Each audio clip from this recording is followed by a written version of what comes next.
اللهم صل على محمد وعلى آل محمد كما صليت على إبراهيم وعلى آل إبراهيم إنك حميد مجيد. اللهم بارك على محمد وعلى آل محمد كما باركت على إبراهيم وعلى آل إبراهيم إنك حميد مجيد. أعوذ بالله من الشيطان الرجيم. بسم الله الرحمن الرحيم. واذكر في الكتاب مريم إذ انتبذت من أهلها مكانا شرقيا فاتخذت من دونهم حجابا فأرسلنا إليها روحنا فتمثل لها بشرا سويا. قالت إني أعوذ بالرحمن منك إن كنت تقيا. قال إنما أنا رسول ربك لأهب لك غلاما زكيا. قالت أنى يكون لي غلام ولم يمسسني بشر ولم أك بغيا. قال كذلك قال ربك هو علي هين ولنجعله آية للناس ورحمة منا وكان أمرا مقضيا. فحملته فانتبذت به مكانا قصيا فأجاءها المخاض إلى جذع النخلة قالت يا ليتني مت قبل هذا وكنت نسيا منسيا. فناداها من تحتها ألا تحزني قد جعل ربك تحتك سريا وهزي إليك بجذع النخلة تساقط عليك رطبا جنيا. فكلي واشربي وقري عينا فإما ترجن من البشر أحدا فقولي إني نذرت للرحمن صوما فلن أكلم اليوم إنسيا. صدق اللہ مولانا العظیم. واذکر فی الکتاب، اور آپ ذکر کریں کتاب کے اندر مریم، حضرت مریم علیہ السلام کا، اذ انتبذت، جب وہ جدا ہوئیں، من اہلہا، اپنے گھر والوں سے، مکاناً شرقیہ، مکان کی مشرقی جانب، فاتخذت من دونہم، پس انہوں نے بنایا ان کے علاوہ، حجاباً، پردے کو، فارسلنا الیہا روحنا، پس ہم نے بھیجا ان کی طرف اپنے فرشتے کو، فتمثل لہا بشرا سویا، پس انہوں نے بنا لی ان کے سامنے تصویر بشرا، انسان کی، سویا، مشابہت انسان کی، سویا، جو صحیح سالم ہو. میرے محترم بھائیو، دوستو، بزرگو، اللہ رب العزت نے سابقہ آیتوں کے اندر حضرت یحییٰ علیہ السلام کا تذکرہ فرمایا. سب سے پہلے زکریا علیہ السلام کا تذکرہ فرمایا، پھر ان کے بیٹے حضرت یحییٰ علیہ السلام کا تذکرہ فرمایا. آگے جو ہے حضرت مریم علیہ السلام کا تذکرہ فرما رہے ہیں، اس لیے کہ حضرت زکریا علیہ السلام حضرت اماں مریم علیہ السلام کے خالو ہیں، لہذا حضرت مریم علیہ السلام نے حضرت زکریا علیہ السلام کے گھر کے اندر پرورش پائی ہے، اس لیے زکریا علیہ السلام کے واقعے کے بعد حضرت مریم علیہ السلام کا واقعہ بیان فرما رہے ہیں. حضرت یحییٰ علیہ السلام جو حضرت زکریا علیہ السلام کے بیٹے تھے، جن کو اللہ رب العزت نے نبوت عطا فرمائی، جو پچھلے آیتوں کے اندر ہم نے پڑھا، ان کی موت اس طرح آئی کہ اس علاقے کا جو بادشاہ تھا، اس کے پاس لونڈیاں بھی تھیں اور گھر والی بھی ان کی تھیں. اپنی سکی بھانجی کے اوپر وہ عاشق ہو گیا اور اس کا ارادہ جو اس کے ساتھ نکاح کا ہو گیا کہ اپنی بھانجی کے ساتھ نکاح کروں. تو حضرت یحییٰ علیہ السلام کو پتہ چلا، انہوں نے 2-4 افراد اپنے ساتھ لیے، بادشاہ کے پاس چلے گئے کہ، اور پھر بات چیت ہوئی ان کے ساتھ کہ میں نے سنا ہے کہ آپ اس طرح کا ارادہ رکھتے ہیں. اس نے کہا تو کون ہوتا ہے مجھ سے پوچھنے والا؟ انہوں نے کہا میں اللہ کا پیغمبر ہوں اور حق بات تو میں نے کرنی ہے کہ بھانجی کے ساتھ نکاح بالکل یعنی کہ شریعت کے اندر جائز نہیں ہے، اور تو ظاہری طور کے اوپر کلمہ پڑھتا ہے. اس نے حضرت یحییٰ علیہ السلام کو شہید کروا دیا، اور حضرت یحییٰ علیہ السلام کے سر مبارک سے جو ہے خون رکتا نہیں تھا. تو علماء کرام سے اس وقت مسئلہ پوچھا گیا تو انہوں نے کہا کہ جب تک اس کے قاتل کو قتل نہیں کیا جائے گا اس وقت تک ان کے سر مبارک سے خون نہیں رکے گا. تو پھر جو ہے دوسرا بادشاہ مسلمان تھا، اس کو جب پتہ چلا تو اس نے لڑائی کر کے اس بادشاہ کو ختم کیا. پھر حضرت یحییٰ علیہ السلام کے جسم مبارک کو دمشق کی جامع مسجد اموی کے اندر جو ہے مدفون کیا گیا۔ ابھی بھی ان کی قبر مبارک دمشق کے اندر جامع مسجد اموی کے اندر ان کی قبر ہے، جو سوق حمیدیہ کے اندر واقع ہے۔ اور اسی جامع مسجد اموی کے مشرقی کنارہ جو سفید مشرقی مینار جو سفید ہے، اس کے اوپر حضرت عیسیٰ علیہ السلام نازل ہوں گے۔ تکبیر ہو چکی ہوگی، عصر کی نماز کا وقت ہوگا، لہذا حضرت امام مہدی آگے مصلی کے اوپر جائیں گے، تکبیر ہو چکی ہوگی، ادھر سے حضرت عیسیٰ علیہ السلام کو فرشتے جو ہے اسی مینار کے اوپر بٹھائیں گے۔ یہ جو ہے عیسیٰ علیہ السلام کو دیکھیں گے، پھر جو ہے یہ سیڑھی وغیرہ رکھیں گے اور وہاں سے حضرت عیسیٰ علیہ السلام جو ہے نیچے نازل ہوں گے، اور پھر اس کے بعد حضرت عیسیٰ علیہ السلام کو نماز پڑھانے کا کہا جائے گا، اور اس کے بعد حضرت عیسیٰ علیہ السلام کہیں گے کہ نہیں، آپ کی یعنی کہ آپ کی امامت کے اندر ابھی تکبیر ہو چکی ہے، لہذا نماز آپ پڑھائیں۔ تو حضور صلی اللہ علیہ وسلم نے ارشاد فرمایا، میری امت کے لیے کیا ہی خوشی کا وقت ہوگا اور کیا ہی کامیابی کا وقت ہوگا کہ عیسیٰ علیہ السلام مقتدی ہوں گے اور میرا امتی امام مہدی امام ہوگا، پیچھے عصر کی نماز ہوگی، اور پھر اس کے بعد حضرت عیسیٰ علیہ السلام جو ہے دجال کو قتل کریں گے، حضور صلی اللہ علیہ وسلم کے روضہ اقدس کے اوپر جائیں گے، اور حضور صلی اللہ علیہ وسلم نے ارشاد فرمایا کہ وہاں پر مجھے سلام کریں گے، وہاں پر مجھے سلام کریں گے۔ اس لیے ہمارا عقیدہ ہے کہ حضور صلی اللہ علیہ وسلم اپنی قبر مبارک کے اندر زندہ ہیں، اسی جسد عنصری کے ساتھ، جو جسم تھا اسی جسم کے ساتھ، اور جو وہاں پر جائے درود و سلام پڑھے، حضور صلی اللہ علیہ وسلم درود و سلام سنتے بھی ہیں اور اس کا جواب بھی دیتے ہیں۔ یعنی روح تو نکل گئی جسم سے، اور اتنی روح کا تعلق ہے جسم کے ساتھ، مضبوط تعلق ہے کہ اسی روح کے تعلق کی وجہ سے حضور صلی اللہ علیہ وسلم سلام سنتے بھی ہیں اور سلام کا جواب بھی دیتے ہیں، اور یہاں سے جو انسان درود شریف پڑھے فرشتے وہاں تک پہنچا دیتے ہیں۔ تو حضور صلی اللہ علیہ وسلم نے ارشاد فرمایا کہ وہاں پر آ کر عیسیٰ علیہ السلام مجھے سلام کریں گے، اور حضور صلی اللہ علیہ وسلم نے ارشاد فرمایا میں حضرت عیسیٰ علیہ السلام کے سلام کا جواب دوں گا، جو حضرت عیسیٰ علیہ السلام سنیں گے۔ پھر اس کے بعد حضرت عیسیٰ علیہ السلام دجال کو قتل کریں گے، کچھ عرصہ تک زندہ رہیں گے، اولاد بھی ہوگی، اس کے بعد حضرت عیسیٰ علیہ السلام فوت ہو جائیں گے، اور پھر حضرت عیسیٰ علیہ السلام کو روضہ رسول کے اندر بھی ابھی ایک قبر کی جگہ باقی ہے، وہاں پر عیسیٰ علیہ السلام کو دفن کیا جائے گا۔ اس لیے ابھی بھی جس طرح حضور صلی اللہ علیہ وسلم کی مجلس کے اندر ادب تھا کہ اللہ رب العزت نے ارشاد فرمایا یا ایھا الذین آمنوا لا ترفعوا اصواتکم فوق صوت النبی، اے سارے کے سارے انسانوں، حضور صلی اللہ علیہ وسلم کا ادب تمہارے اوپر لازمی ہے۔ جس طرح تم آپس کے اندر بیٹھ کر باتیں کرتے ہو، حضور صلی اللہ علیہ وسلم کے سامنے اس طرح کی بلند آواز سے اگر تم نے بات کی، تھوڑی سی حضور کی بے ادبی ہوئی تو میں اللہ ان تحبط اعمالکم وانتم لا تشعرون، میں اللہ تمہاری نماز روزے سارے ضائع کر دوں گا، ساروں کا اجر و ثواب ختم کر دوں گا، اور تمہیں شعور بھی نہیں ہوگا، تمہیں پتہ بھی نہیں چلے گا۔ جس طرح حضور صلی اللہ علیہ وسلم کی مجلس کا ادب تھا، اسی طرح آپ صلی اللہ علیہ وسلم کے روضہ اقدس کا بھی یہی ادب ہے۔ لہذا حضرت اما عائشہ رضی اللہ تعالی عنہ یہ جو ہے دروازہ لگوانے لگیں، تو انہوں نے حضرت علی المرتضیٰ رضی اللہ تعالیٰ عنہ کو کہا کہ دروازے کے اندر جو کیل گاڑنے ہیں نا،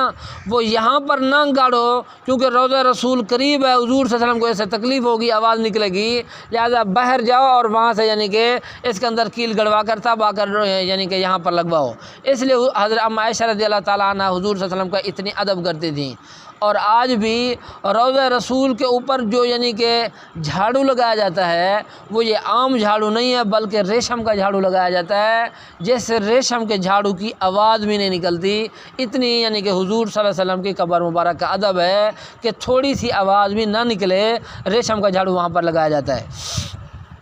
تو اس لیے یہ یعنی کہ حضرت یحییٰ علیہ السلام کا سارا واقعہ میں نے آپ حضرات کے سامنے عرض کیا۔ اللہ رب العزت نے ارشاد فرمایا کہ کتاب کے اندر مریم علیہ السلام کا ذکر کریں، اذ انتبذت من اہلہا مکانا شرقیہ، جب وہ جدا ہوئی اپنے گھر والوں سے مکان کی مشرقی جانب۔ پہلے جو ہے غسل کے لیے عام طور کے اوپر دو دیواریں جہاں پر ملتی ہوں، آگے جو ہے ٹاٹ وغیرہ لگا لیتے تھے، وہاں پر جا کر یعنی کہ پردہ ٹاٹ کے ذریعے سے کر لیتے تھے، وہاں پر جا کر غسل کرتے تھے۔ تو حضرت اما مریم علیہ السلام نے غسل فرمایا وہاں پر، مکان کی مشرقی جانب دو دیواریں مل رہی تھیں، ٹاٹ کھڑا کر کے غسل فرمایا۔ فاتخذت من دونہم حجابا، گھر والوں کے سامنے انہوں نے پردہ کر دیا۔ فارسلنا الیہا روحنا، جب انہوں نے یعنی کہ غسل کر لیا، کپڑے پہن لیے، تو اللہ رب العزت نے حضرت جبرائیل علیہ السلام کو بھیجا انسانی شکل کے اندر، کپڑے پہن لیے۔ فتمثل لہا بشرا سویا، سامنے دیکھا کہ ایک صحیح سالم نوجوان انسان کھڑا ہوا ہے، قالت انی اعوذ بالرحمن، فوراً ہی حضرت اماں مریم علیہ السلام نے کہا بے شک میں رحمان کی پناہ چاہتی ہوں، میں اللہ کی پناہ چاہتی ہوں من کا، تجھ سے، ان کنت تقیہ، اگر تو اللہ سے ڈرنے والا ہے، اگر تو متقی ہے، اللہ سے ڈرنے والا ہے۔ یعنی جیسے ہی انہوں نے دیکھا کہ نوجوان ہے اور میرے سامنے صحیح سالم نوجوان کھڑا ہوا ہے تو انہوں نے فوراً سمجھا کہ کاش کہ اس کا ارادہ کوئی برا ہوگا جس کی وجہ سے یہ یہاں پر آ گیا۔ فوراً ہی حضرت اماں مریم نے یہی الفاظ کہے کہ میں اللہ کی پناہ میں آتی ہوں تو اس سے، اگر تو اللہ سے ڈرنے والا ہے۔ قال انما انا رسول ربک، تو اس انسان نے کہا، فرشتے نے کہا میں جو ہے آپ کے رب کا قاصد ہوں، میں فرشتہ ہوں، آپ کے رب کا قاصد ہوں۔ لِأَهْبَ لَكِ غُلَامًا زَكِيًّا، تاکہ میں عطا کروں تجھے ایک پاکیزہ لڑکا۔ تو اس لیے یہاں پر بعض حضرات کہتے ہیں کہ دیکھو فرشتہ جو ہے یہ بیٹا دے سکتا ہے، لہذا پیغمبر بیٹا نہیں دے سکتے، انسان بیٹا، ولی بیٹا نہیں دے سکتے۔ فرشتہ یہاں پر کہہ رہا ہے کہ لِأَهْبَ لَكِ غُلَامًا زَكِيًّا، میں آپ کو بیٹا عطا کروں، لہذا یہ جو ہے ولی یا یہ قبر والے پیر یہ کیوں بیٹا نہیں دے سکتے؟ ہم اس کو کہتے ہیں کہ فرشتہ یہاں پر اپنی اصلیت واضح کر رہا ہے کہ انا رسول ربک، میں آپ کے رب کا رسول ہوں، قاصد ہوں۔ قاصد کا کام پیغام پہنچانا ہوتا ہے، کوئی پیغام لکھنا نہیں ہوتا، لہذا اصل کے اندر اللہ رب العزت نے ان کو بھیجا۔ بیٹا اللہ دے رہے تھے، فرشتہ نہیں دے رہا تھا۔ اور دوسری آیت مبارکہ کے اندر واضح ہے، اللہ رب العزت نے ارشاد فرمایا وَإِذْ قَالَتِ الْمَلَائِكَةُ يَا مَرْيَمُ إِنَّ اللَّهَ يُبَشِّرُكِ، کہ فرشتے نے یہ نہیں کہا کہ لِأَهْبَ لَكِ غُلَامًا زَكِيًّا، میں تجھے بیٹا عطا کروں، بلکہ فرشتے نے کہا کہ اللہ تجھ کو خوشخبری سناتے ہیں ایک لڑکے کی۔ اس لیے دوسری آیت کے اندر اللہ رب العزت نے واضح کر دیا، لہذا فرشتوں کا کام بیٹا دینا نہیں ہے، بلکہ فرشتہ یہاں پر بیٹا بتانے کے لیے آیا ہوا تھا کہ آپ کو ابھی لڑکا ہوگا۔ قالت انا یکون لی غلام، کہنے لگی کیسے میرے لیے بچہ ہوگا، ولم یمسسنی بشر، نہیں چھویا مجھے کسی انسان نے، ولم اکو بغیہ، اور نہ ہی میں کوئی گناہ گار عورت ہوں، سرکش عورت ہوں۔ لہذا بچے ہونے کے لیے دو ہی طریقے ہیں، ایک تو یہ ہے کہ انسان شادی شدہ ہو اور اس کا بچہ ہو، دوسرا یہ ہے کہ انسان غلط کار ہو، اس کا بچہ ہو۔ لہذا حضرت اماں مریم علیہ السلام نے کہا کہ میرے لیے بچہ کیسے پیدا ہوگا، نہ ہی مجھے کسی انسان نے چھویا ہے یعنی کہ نکاح کے ساتھ، اور نہ ہی میں کوئی گناہ گار عورت ہوں۔ قال کذالک، فرشتے نے کہا اسی طرح ہو کے رہے گا۔ قال ربک هو علی ہین، کہتے ہیں آپ کے رب کہ یہ بات میرے اوپر آسان ہے۔ ولنجعلہ آیۃ للناس، تاکہ ہم اس کو بنائیں لوگوں کے لیے نشانی، ورحمۃ منا، اور اپنی طرف سے ایک خاص رحمت، وکان امر مقضیہ، اور ہے یہ معاملہ طے شدہ، یہ بات ہو کے رہنی ہے۔ اللہ رب العزت نے یعنی کہ فرشتے کو کہا، فرشتہ کہہ رہا ہے کہ یہ اسی طرح ہوگا، بغیر شوہر کے آپ کا بچہ پیدا ہوگا۔ اللہ رب العزت فرماتے ہیں کہ یہ میرے لیے آسان ہے کہ جیسے میں نے حضرت آدم علیہ السلام کو بغیر ماں باپ کے پیدا کیا، اور حضرت اماں حوا کو بغیر یعنی کہ ماں باپ کے حضرت آدم علیہ السلام کی پسلی سے نکالا، اور اسی طرح حضرت عیسیٰ علیہ السلام کو بغیر باپ کے پیدا کیا۔ لنجعلہ آیۃ للناس، میں لوگوں کو اپنی قدرت، اپنی طاقت بتانا چاہتا ہوں کہ میں بغیر ماں باپ کے بھی بچہ پیدا کر سکتا ہوں، اور بغیر باپ کے بھی بچہ پیدا کر سکتا ہوں۔ آیۃ للناس، لوگوں کے لیے نشانی ہو جائے، ورحمۃ منا، اور آپ کی عظمت، حضرت اماں مریم کی عظمت لوگوں کے دلوں کے اندر بیٹھ جائے۔ رحمت منا، اپنی طرف سے ہم جو ہے آپ کے اوپر خاص رحمت کرنا چاہتے ہیں۔ وکان امر مقضیہ، اور آپ چاہیں یا نہ چاہیں یہ فیصلہ ہو چکا ہے، لہذا اب بچہ پیدا ہونا ہے۔ فحملتہ،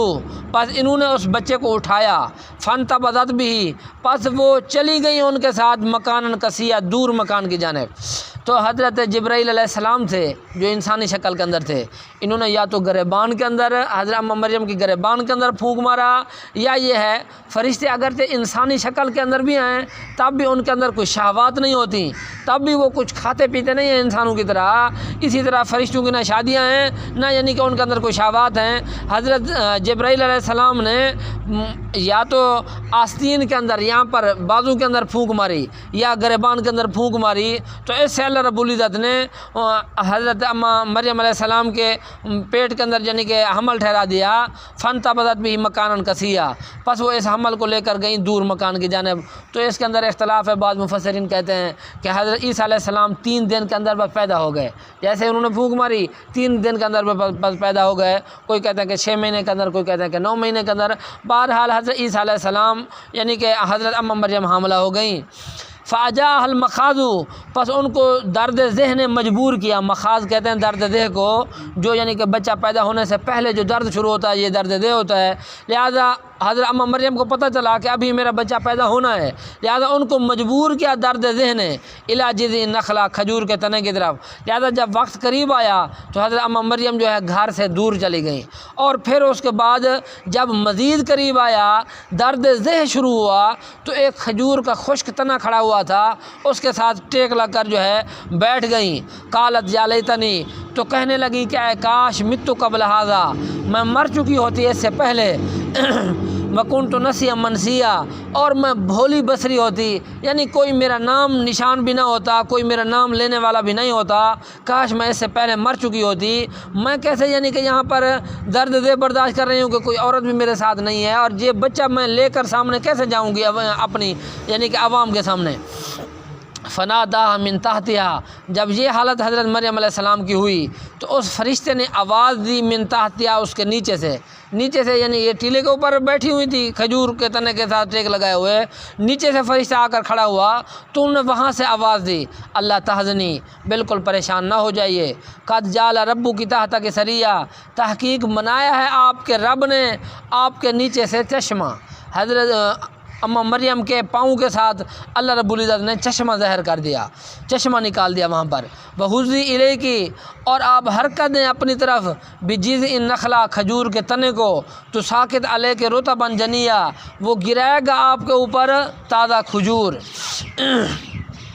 اللہ رب العزت نے حرکت میں برکت رکھی ہے، جو اللہ رب العزت خشک تنے کے اوپر، کھجور کے خشک تنے کے اوپر کھجور لگا سکتے ہیں، تازہ کھجور، وہی اللہ رب العزت نیچے بھی گرا سکتے تھے، لیکن اللہ نے حرکت میں برکت رکھی ہے۔ کھجور کے تنے کو تو پہلوان بھی نہیں یعنی کہ حرکت دے سکتا کہ اس کے ذریعے سے یعنی کہ کھجوریں نیچے گریں، لیکن یہ بس اللہ رب العزت نے ایک سبب کے طور پہ کے اوپر حضرت مریم کو کہا کہ تم اس کھجور کے تنے کو تھوڑی سی حرکت دو، یہ کھجور کا تنا تمہارے اوپر تازہ کھجور گرائے گا، رطبا جنیا، تازہ کھجور، فکلی وشربی، اور یہ کھجور جو ہے یہ ایک یعنی کہ طاقت والی چیز بھی ہے، اور انسان سے یعنی کہ خراب مادے فاسد جو ہیں یہ یعنی کہ اس کے ذریعے سے خارج ہوتے ہیں، اور عام طور کے اوپر انسان تازہ کھجور کھائے تو اس سے یعنی کہ بغلم وغیرہ جو ہے یہ ختم ہو جائے گا انسان کا۔ تو اللہ رب العزت نے ارشاد فرمایا کہ اس حالت کے اندر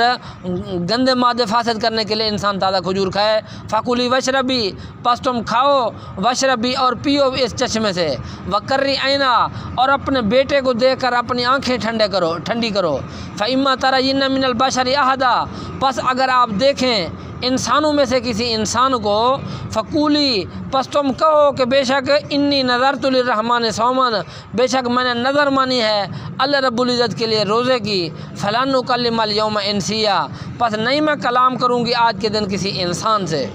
تو پہلی شریعت کے اندر جو ہے یہ خاموشی کا روزہ بھی جائز تھا کہ انسان خاموشی کا روزہ رکھ لیتا کہ آج کے دن میں نے کسی سے بات نہیں کرنی، میں نے یعنی کہ اکیلے تنہا جا کر اللہ کی عبادت کرنی ہے، یہ ان کا خاموشی کا روزہ ہوتا تھا۔ لہذا